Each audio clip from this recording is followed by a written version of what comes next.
Jeremy, hi, Professor Delapointe here. Let me just fit this in the window and Control 0 fits document in the window.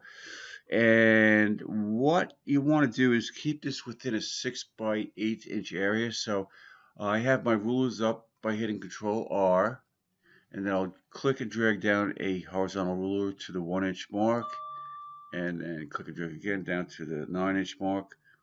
So that gives me 8 inches in between. And this is rough. I'm not keeping to the millimeter here. I'm just giving you a basic ballpark as to what they're talking about within the 6 by 8 inch area. So what I'm going to do is click layer 1 and then shift click the top layer. So that selects all layers at the same time. So just remember that the shift key will add 2, and it also constrains. All right, so if you're sliding, well, I'll show you what that means in a second. So I've added all these layers, and now I'm going to hit Control T for free transform. Now I can move this down. All right, so I'll center this, and then I'll scale this up. So I want to scale it proportionately. So if I click and start dragging, and then hold down the Shift key, it locks it into a proportional scale. Okay, so it won't be too fat or too narrow. All right, so just keep that in mind. And if you also hold down the Alt key, it scales out from the center. Okay, so I'm gonna go somewhere around there. I'll let go with my mouse first, and then let go of the Shift and Alt key, and then hit Enter to apply the transformation. And then what I'm going to do is take a look here. I mean, you have an interesting looking character here. Okay, the image quality is terrific. Um, you should have some kind of an attaching element that attaches these wires to this, as opposed to just placing it behind this mouse. So what we can do is this. I mean, for example, you know what I'll do? I'm going to take this orange wire here. This is kind of random. It's just placed there. I don't know. I don't know. It serves no purpose, but let's see what we can do with this. The wire here. I'm going to simply duplicate this by hitting Control J. So I had that layer selected. I hit Control J, and that duplicated the layer. Then I'm going to hide the bottom layer and work with this. So what I'm going to do is maybe steal a plug from this. Yeah, that's what I'm going to do. Okay, so I'm going to zoom in, and I'm going to go to my lasso tool, and I'm just going to click and start dragging, and then hold down the Alt key, and that gives me basically the polygon lasso tool. So I have two tools in one.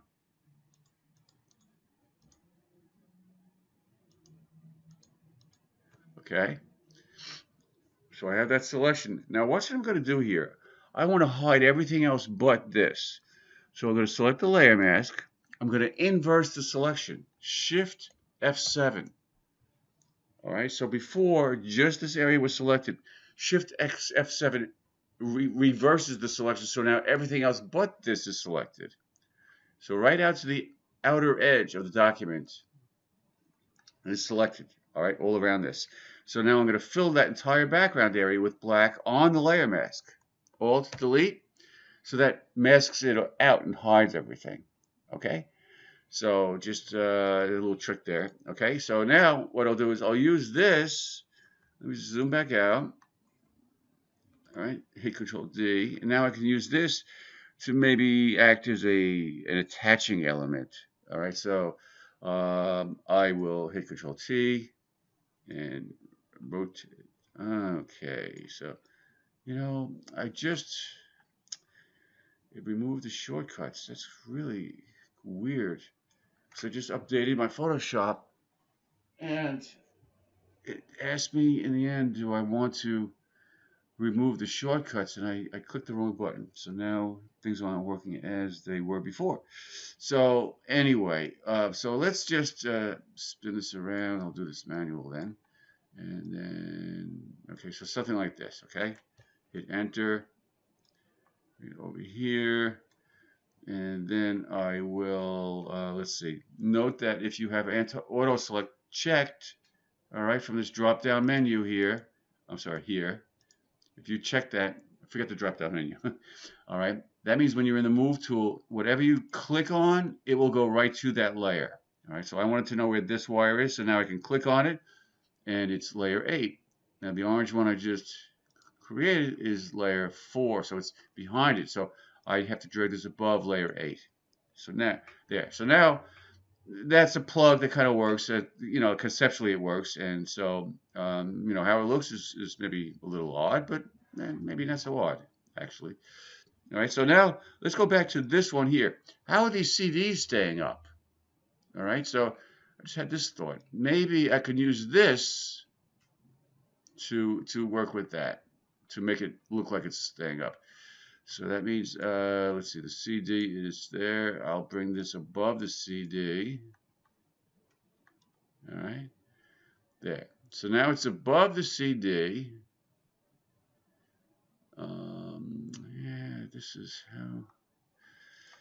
I'm trying to make it look like this wire is coming through the hole in the CD or DVD. So let's see what I can do here.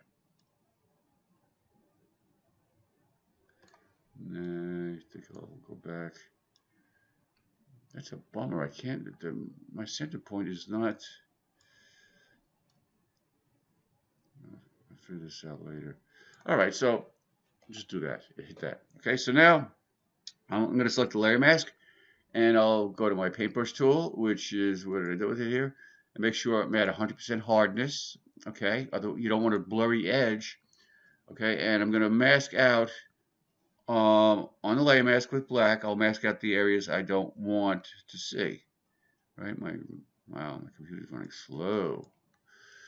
All right, so that means that now up here, I'm going to mask out like this here. There's a way to get a really good edge here, but it's okay. You get the idea. So something like that. All right.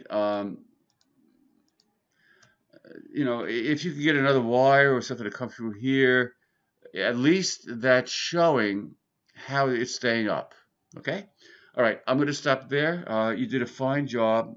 I don't know how the mouses are attached, but look, you get the idea. You did a great job in the layer mask, so you're well on the way to an interesting character. So okay, Jeremy. All right, I'll stop there. Okay, I hope that helped. Take care. Bye.